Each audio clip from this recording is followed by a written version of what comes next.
Do you know where your alternator is?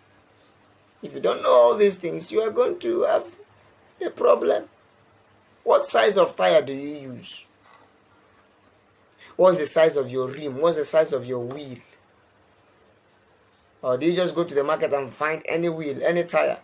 You are just an accident about to happen if you don't know the parts or the sizes of the vehicle that you have. The size of the vehicle parts that you have. So, the same way for the violin, if you don't know the parts of your violin, you can't make any headway. I tell you honestly speaking. Because you won't know where to play. You won't know where to bow or pluck. You won't know how to set up your instrument. Just take a look at this. If someone gives you something like this and if you don't know the parts of your violin, you cannot know what is missing there. You cannot know what you need to fix in order to make this violin sound good. So right now, I'm going to show you the parts of a violin in case you do not know. Let's look at it from the head to the tail here.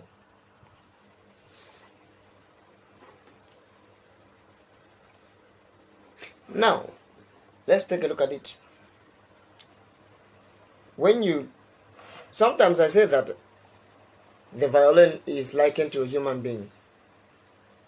With the head, with the ribs, and then the tailpiece and all that. Now look at the head of your violin. Look at the neck. This is the neck. From here to here is the head side. Look at the neck side. Where you hold it.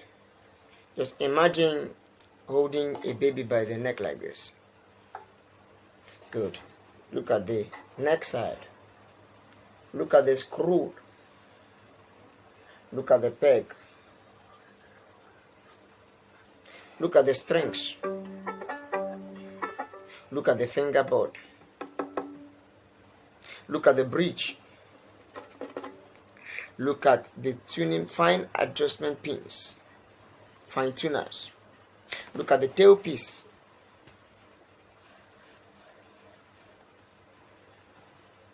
These are the major parts of the violin that you need to know. The tailpiece, the chain rests, the fine tuners, the strings, the bridge, the fingerboard, the pegs, the screw. And if you look inside here, you'll find the sound post. So quickly, I'm going to tell you the functions of each of these parts that I've mentioned. Let's start from the peg. What does the peg do here? Let's start from the screw here. What actually does the screw do here? Is it just a mere design that is just to make it beautiful and fanciful? Maybe. That may not be. This scroll, have you ever seen an orchestra on stage? Before they will play, they'll bring out their boxes and they'll bring out their bags and start opening it. No, I don't think they do that. They do that earlier, very early, and set up their instrument. How do they keep them? They hang them. This scroll is used to hang it on your music stand. It's just hanged so that it stands like this.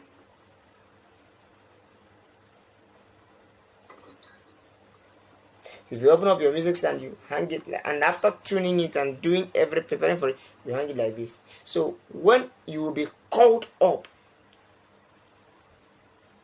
to take it up, you wouldn't have to take it from your bag. No. You just take it up from the music stand.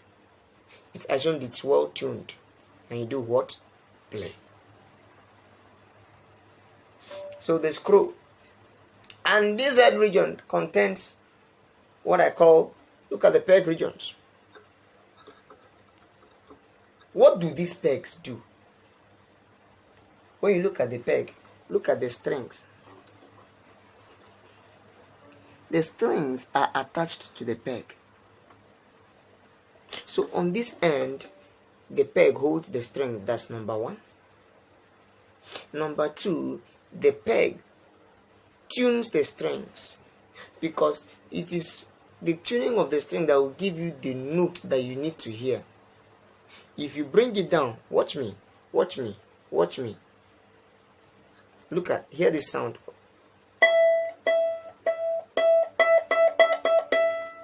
Let me bring it down. Let me tune it anti-clockwise. Did you see? That's still the same string. Did you hear that? Did you hear that? It just distuned. It just got another note.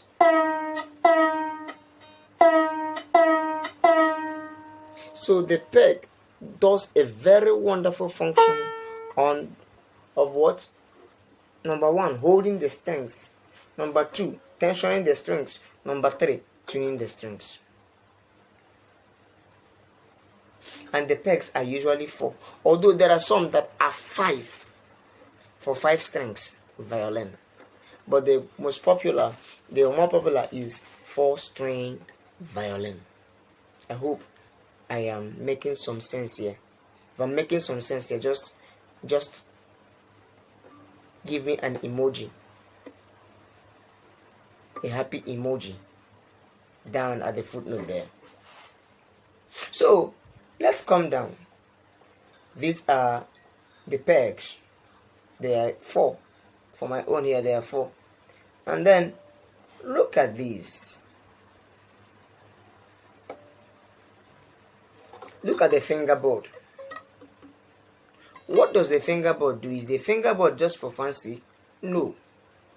The fingerboard is where your finger falls on if you want to play. You cannot just dip your finger down. You cannot just afford to play without a fingerboard. Because imagine removing the fingerboard and you are trying to press the notes. The more tensed the string is, the higher the note it is. So if you mistakenly press it much more than you should press, instead of getting a particular note, you get a higher note, which is wrong musically. This is why you have your fingerboard, so that your hand will just do what? Fall on the fingerboard seamlessly.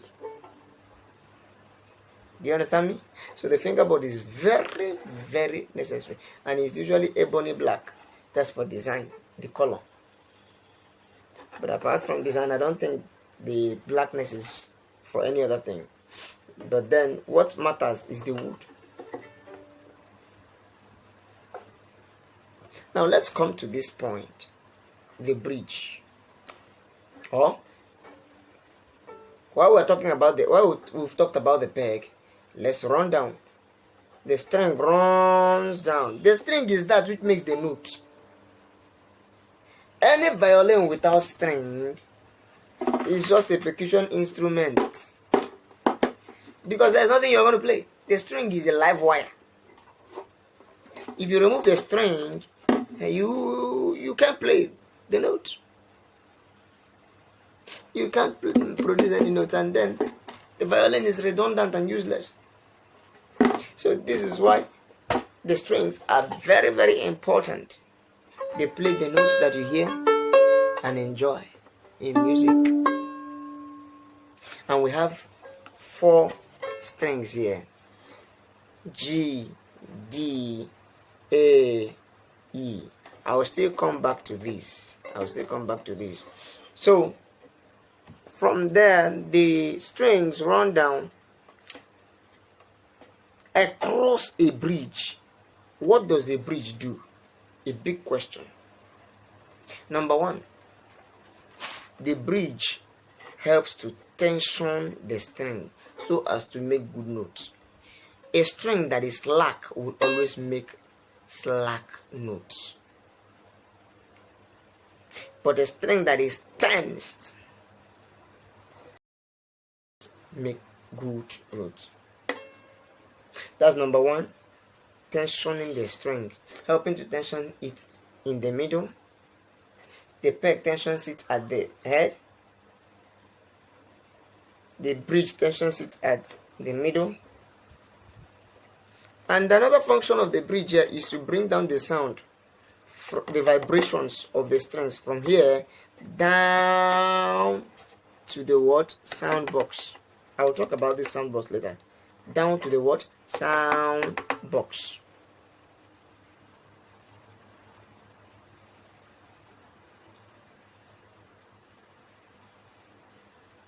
It is from the sound box and through these F holes that you hear. Is when the string is struck or bowed, it brings the sound here, and from here it brings the sound through the sound post. There is something that is inside there. That long a pole. If you have your violin, just look into it.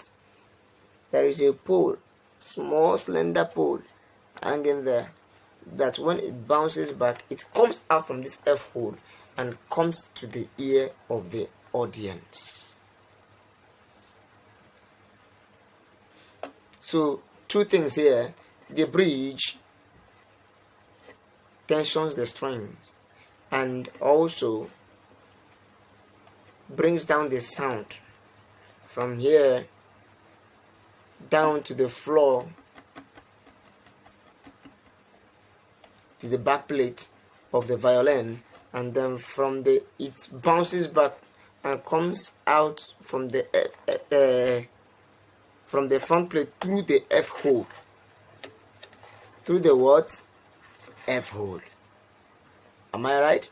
Am I clear? Sorry. So the next thing we're going to talk about is the fine tuners or tuning pins. The pegs tune them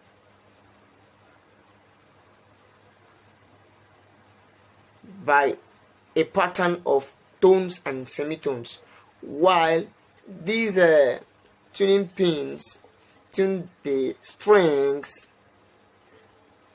by a means of semitones and microtones. You hardly tune it up to 2 tones. Semitones and what? Microtones. They are fine. That's why they are called what? Fine tuners. They are not the main tuners, but they give us the certain semitonal pitches that we want to hear to give us the perfect notes. After this one has done its job, the pegs have done its job, and then that's number one. Number two is that they also tension the string on the end. Look at where the strings are. Can you see them? Look at where the strings are latched. So it is these fine tuners that hold this string. If this thing is open, this thing will get slack. And when this thing gets slack, the string is out. Just take a look at this one. Let me show you this. Look at it. Look at the fine tuner of this one.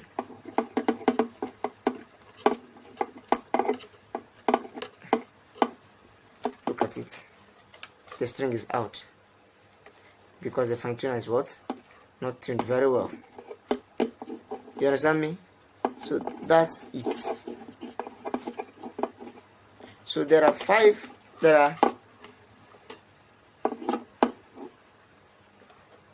major things. These are the major things that are needed in the violin. And when you come down to this point,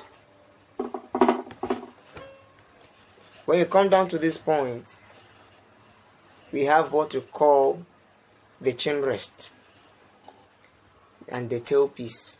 Look at the tailpiece here. The tailpiece is latched onto this side, which helps the fine tuners. This is where the fine tuners are. They stand on the tailpiece. And for this, the chain rest help to balance your chain so that the violin can at least balance. You understand me? Good.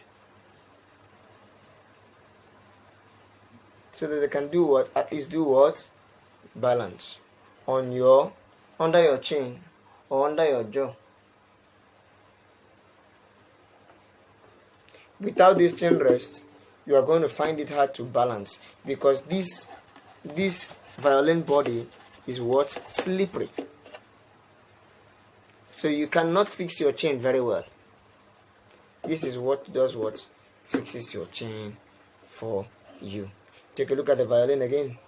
These are the major important things, major important parts of the violin. In the light of this, I'll give you an assignment. Look at this violin very well. What and what are missing? I've shown you the parts of the violin. So tell me what and what are missing. Hear the sound though. There's something making noise inside there. What and what are not in their right places? Just write them and send them to the group.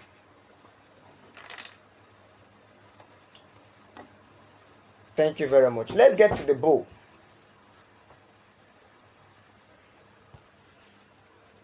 Look at the bow. This is what the bow looks like. It's not the one that you used to shoot animals. No. Look at what the bow looks like.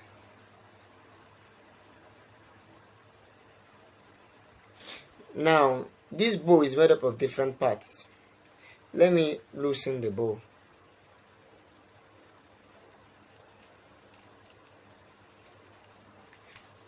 So as to show you, this is the screw of the bow.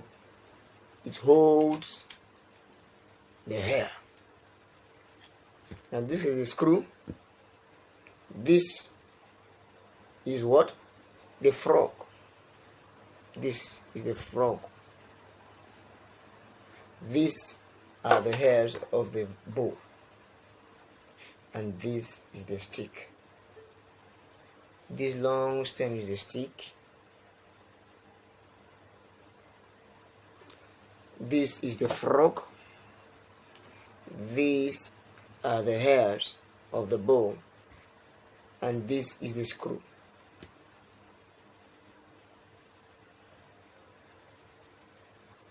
The hair is the main important thing that makes the string make some noise. Those beautiful soft noise, those beautiful soft notes that you hear from the violin are as a result of what? The bow.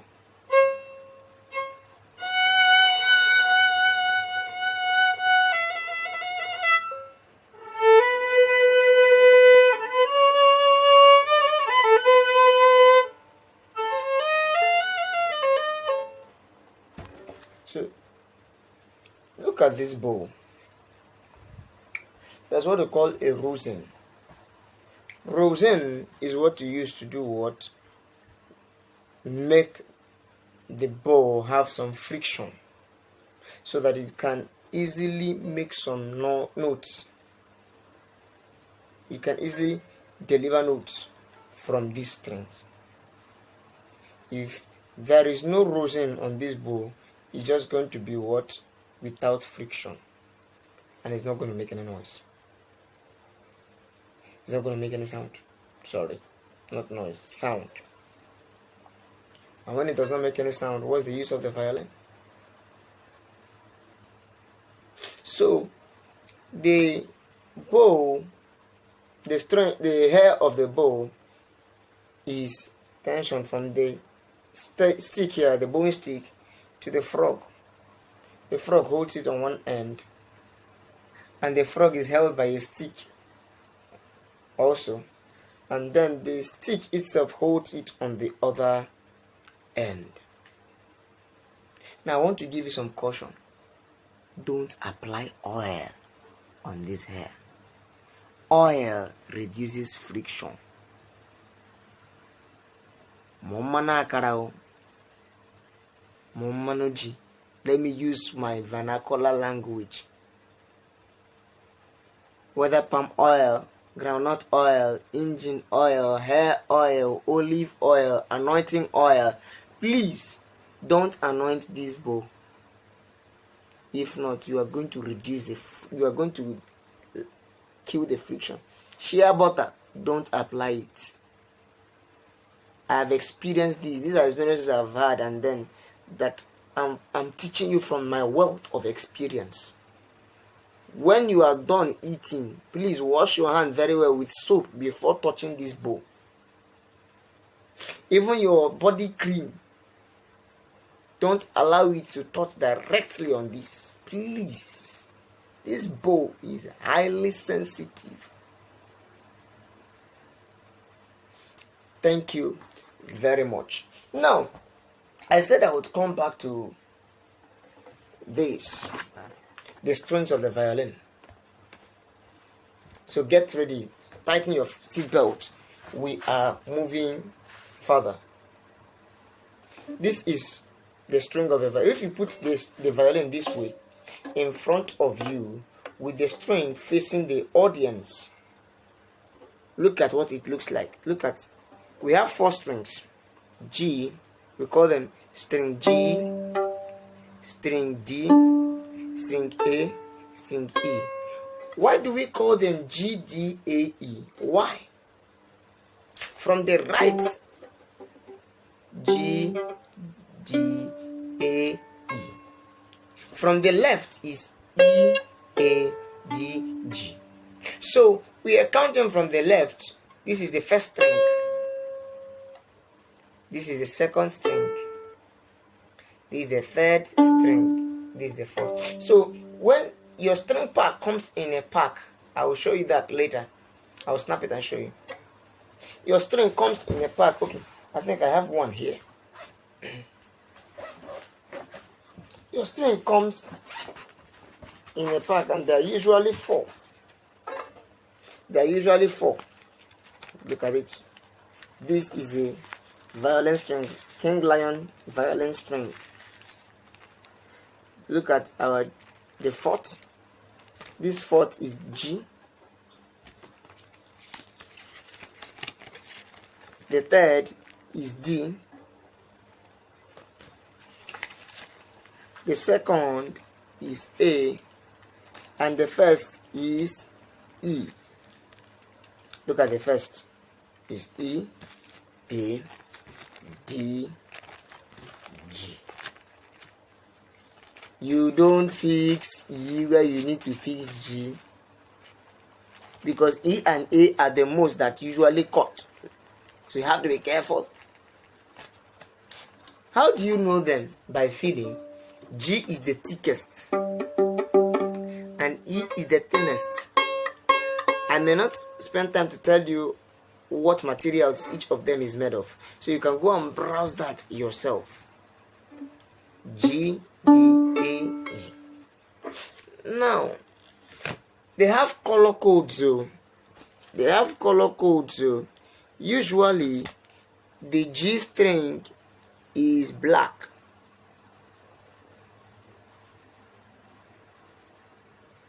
Usually, the G string has what is usually black. Is usually what? Black. And then the D string can be either blue or green. Either blue or what? Green. Here, the D string is green. Here, the G string is black and very thick. What determines the letter is, what determines the string is not the color code, but the what? The string itself, the thickness of the string itself. Do you understand me? So here, for A, you can use either purple, or so here is blue color. For A, it's still the same blue color. And then for E, we have what? Purple color. So their colors vary, but usually the G strings usually have black color. They usually have what? Black color. It's the G string that I'm sure that usually has black color. The rest may interchange, but you can never see, I don't think there is an E with a green color. I have not seen one. since I've been buying strings. But who knows evolution? This is a more concern. This is a more area for you to research and know better. So G, D, A, E. Why are they called G, D, A, E? It's a big time question. Number one.